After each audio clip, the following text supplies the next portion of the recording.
This video was made possible with the support of our Patreon members.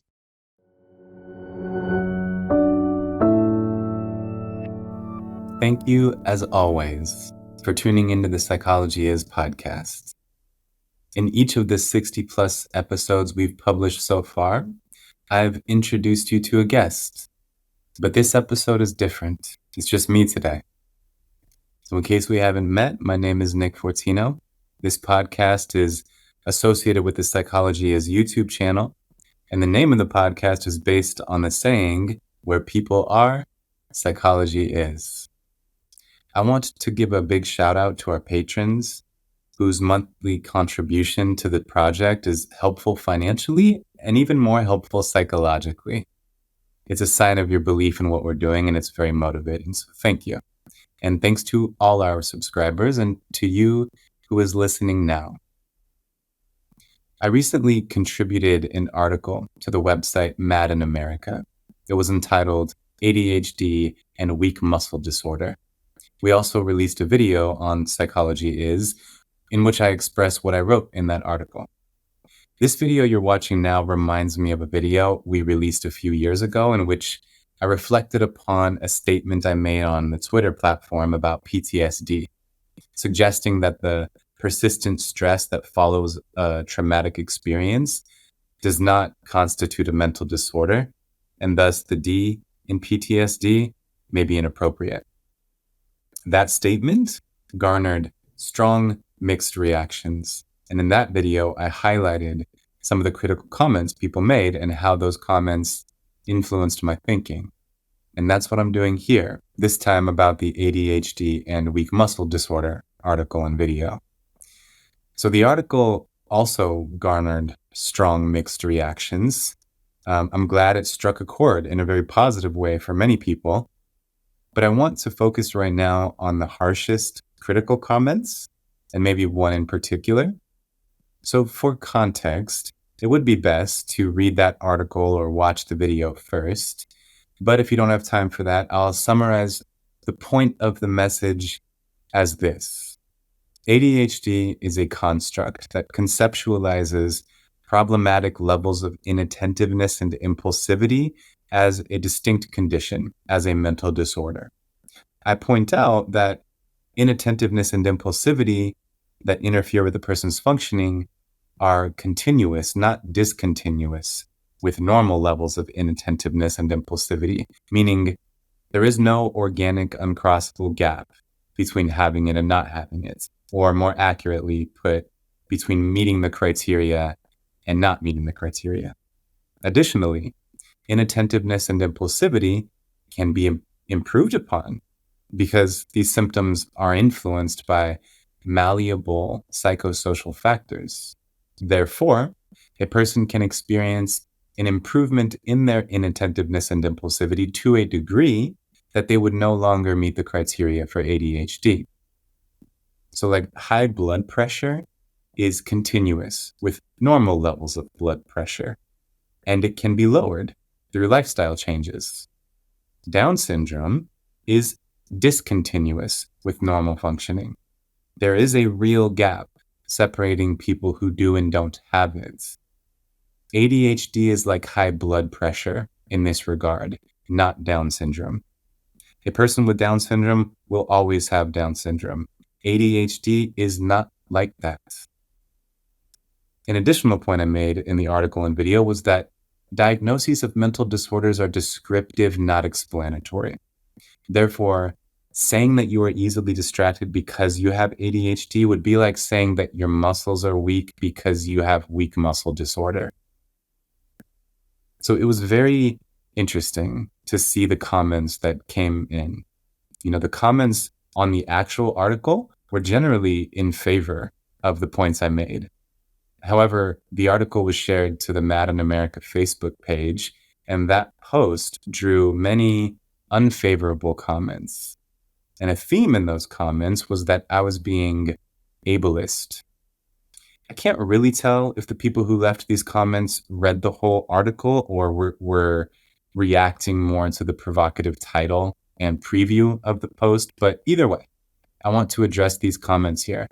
as I think they represent widespread beliefs about ADHD. And if you were to ever express anything along the lines of what I expressed in the article and video, I want you to be prepared for the type of pushback you may get. So here is a comment left on Mad in America's Facebook page that really affected me and ultimately inspired this video. An individual wrote, "You should consider removing this article and also perhaps consider not publishing anything by Nick Fortino in the future.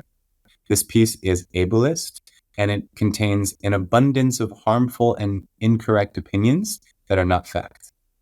Consider staying away from discussing ADHD altogether if this is your attitude about it. It's not a mental health issue," this person says. "It's a cognitive processing disorder." Regardless of whether or not you believe in medication, they say, that fact remains. While some individuals find some range of treatments helpful, it cannot be cured. This is like telling visually impaired people to just try to see harder. So as I said, this really affected me. So I made the following admittedly lengthy reply. I said, "Do you really mean this?" I'm very open to feedback and tend to be hypercritical of everything I write and say, which is totally true. I'm typically the first to agree with any criticism of my work. I'm hoping you can provide me with a substantive criticism, especially if you feel so strongly about this that you think I should never have the opportunity to publish here again. I go on to say, I think the perspective that I express in the whole article can more accurately be seen as empowering. I'm trusting that you did read the whole thing.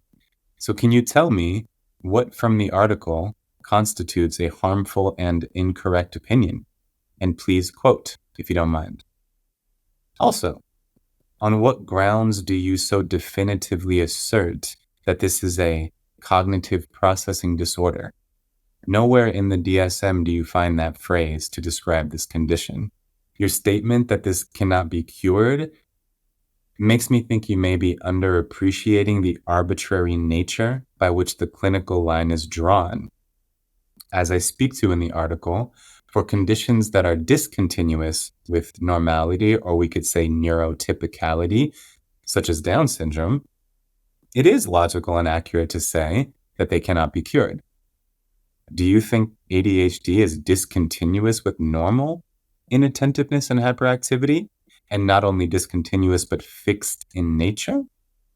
If so, then I can see why you disagree with my perspective, yet suggesting, as I am, that ADHD symptoms are continuous with neurotypicality and can improve, even to a degree that a person would no longer meet the criteria for ADHD, is not ableist. I would pose this question to you as well. Do you think a person can go from a severe to a moderate specification? Could they go from moderate to mild? And if so, why not from mild to subclinical? I continue. The multiple comments that I see on this thread about the article being ableist come across to me as disempowering, reflective of a fixed mindset, and based in a misunderstanding of how this diagnosis was conceived of in the first place. Pardon the lengthy response. I understand if you don't want to engage. Your comment made me feel misunderstood and disrespected, which is why I replied. Thanks for sharing your thoughts. You've motivated me to think more critically. In this person's reply back, they mentioned that my article made them feel misunderstood and disrespected. So to this person and anyone else who can relate to her, I feel bad that I made you feel misunderstood and disrespected. I would never want to make someone feel that way. It's a core value of mine to truly understand and respect everyone, and to have that come across palpably in all forms of my communication. While I disagree that I said anything incorrect in the article and video, I'm committed to expressing my points even more carefully. I do think that the weak muscle disorder analogy rubbed some people the wrong way, because it can easily be interpreted that I'm suggesting people who meet the criteria for ADHD are in some way weak, maybe on a mental level, but I'm not suggesting that at all. The weak muscle disorder analogy was originally meant to convey the fact that diagnoses of mental disorders are descriptive in nature, not explanatory. I suppose a much less triggering analogy of this could be coughing disorder. So the way mental disorders are conceived of and diagnosed is equivalent to a hypothetical scenario where we find that many people are experiencing a persistent cough. We develop parameters and say, okay, if there are at least 40 coughs a day lasting 2 or more weeks, that constitutes coughing disorder. No need to search for why the person is coughing. We now know they are coughing because they have this condition we just codified called coughing disorder. I want to address this individual's analogy of this is like asking people who are visually impaired to try and see harder. The reason this analogy doesn't work is because we don't have an abundance of methods that can make people see better. And there aren't changes we can make to the environment that would make people see better. But if we did, then it would make perfect sense to tell a visually impaired person that their efforts to try and see better would yield many benefits.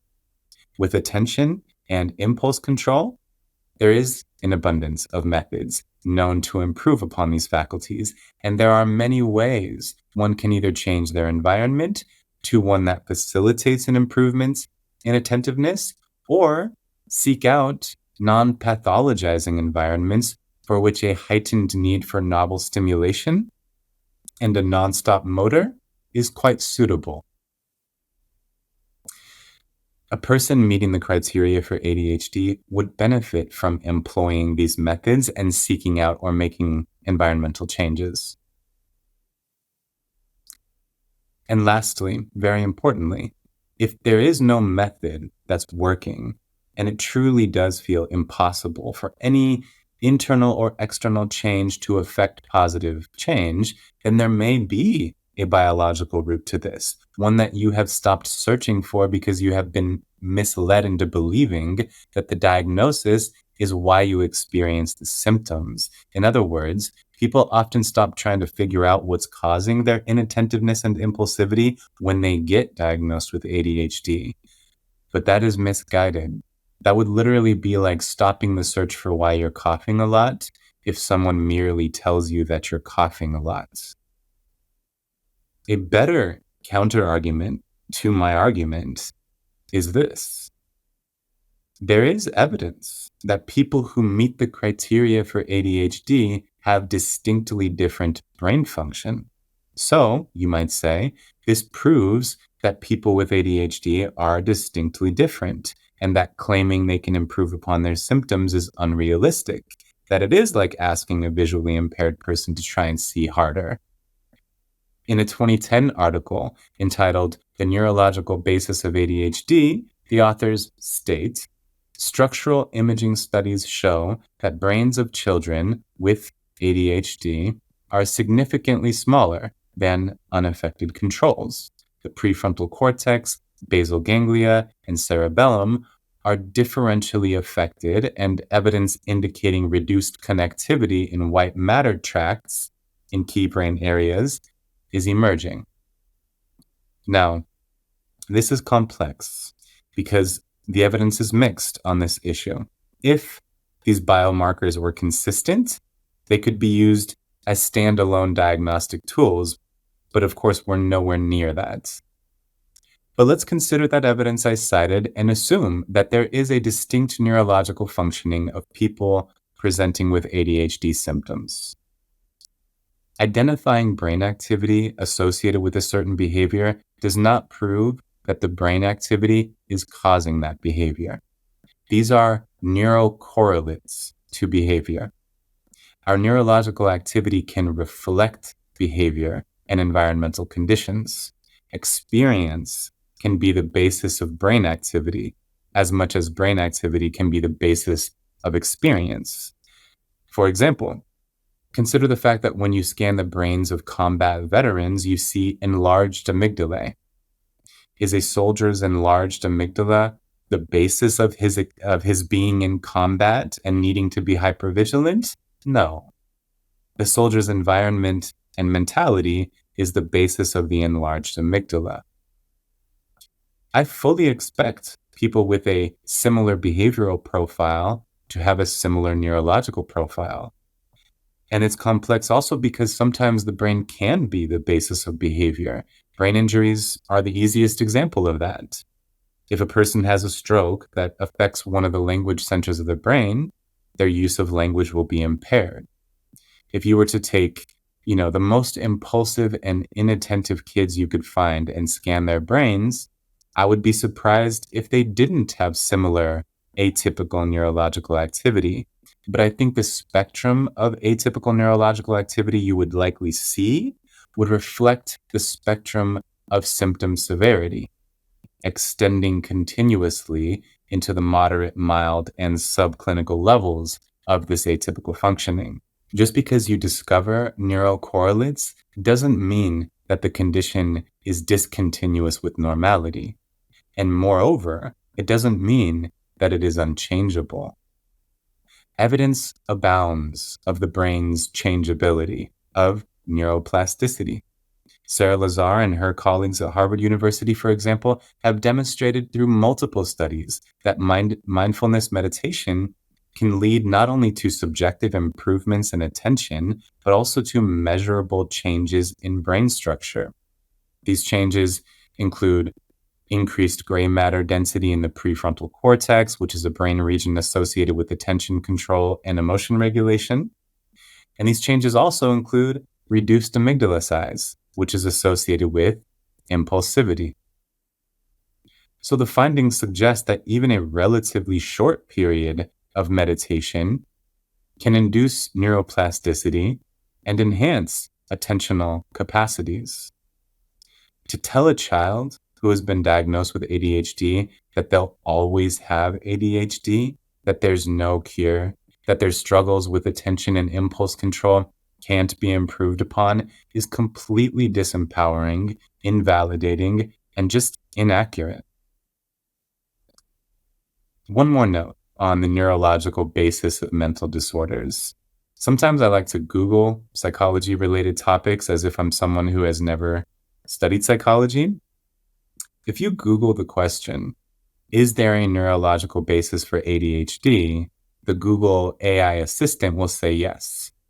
It also says yes when you ask if there is a neurological basis for some of the most questionable diagnoses in the DSM-5, including premenstrual dysphoric disorder, intermittent explosive disorder, conduct disorder, oppositional defiant disorder, seasonal affective disorder, histrionic personality disorder, and disinhibited social engagement disorder.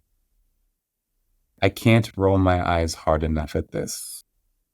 We'll save the detailed analysis of these constructs for another time, but I'll just say these are not distinct, valid medical diagnoses. The other aspect of the article that drew some criticism was the suggestion that you can personally do something to improve upon your inattentiveness and impulsivity. The article was circulated somewhat widely on the X platform. Some of the major players in this conversation around the critical examination of psychiatry shared it and quoted from it. And I noticed one of the comments said, I completely agree with what this person's saying, but, quote, then he veers off into bootstrap behaviorism and completely loses the plot. I understand the critique against what he calls bootstrap behaviorism, this idea that anyone can just pull themselves up by their bootstraps, as the cliche goes, and improve themselves and their circumstances. This kind of bootstrap line of thinking, it errs on the side of diagnosing everyone's problems as a lack of willpower. It tends to underestimate the power of situational forces and can lead to blaming people for the circumstances that they inherited or that were imposed upon them. So I recognize that some degree of a person's inattentiveness and impulsivity is due to situational forces beyond their control, potentially including biological substrates, and that it is not appropriate to say that they lack willpower. However, we don't want to swing the pendulum too far in the opposite direction, toward an extreme view that suggests you have no volition in this matter, that there's nothing you can personally do by way of willpower to improve upon your attention and impulse control. Multiple people criticize me for being ableist. I take that to heart, and I will be careful about that. But before anyone rides away on their moral high horse, let me just say that maybe it is you who is being disempowering by telling people or yourself that there's no way you can affect change upon your cognitive faculties. That because you have ADHD, you'll always have it and you can't get better. If ableism is on one end of the spectrum here, we might call the other end of the spectrum labelist, to suggest that you will always have these symptoms because you have been labeled with this diagnosis. That's just labelist. You are giving far too much legitimacy to the construct. It has rigidified your thinking, and you're not seeing past a label. So I recognize that we need to be careful and not place the locus of control entirely on the individual, but it's also important that we don't place the locus of control entirely outside the individual either. I firmly stand behind the statement that, barring a verified biological limitation, you can exert your will to improve upon your attention and impulse control, and that you can improve upon these faculties to a degree that would mean you no longer meet the criteria for ADHD. Whatever it is that's in your nature that leads you to present ADHD symptoms, especially when you are imbalanced, that is probably a gift. For example, if you need novel stimulation regularly, just think about the adventurous life you would lead if you let that guide you. If you are intolerant of irrelevance, if you are driven by a motor, if it requires higher levels of interestingness to engage your mind, that's a good thing. You should not have to endure irrelevance in the classroom or at work. You are built for high activity. You are the canary in the coal mine of boringness. And if, as a professor, I have people who are easily bored in my class, they'll be the first to show me that the class is boring. And that is helpful feedback. So this is not about changing your nature. It's about harnessing your nature in such a way that it does not interfere with your functioning. And it's about embracing the gifts of how your mind works. The field of psychiatry has been defined by crises of legitimacy. And this moment in time is no different. As the additions of the DSM continue to add new disorders and loosen their criteria to cast a wider net, we are moving toward the pathologization of literally every human struggle or uncommon tendency. So we must think critically about these diagnoses. And I appreciate you joining me in this special episode of the Psychology Is podcast to think critically about the nature of the ADHD construct.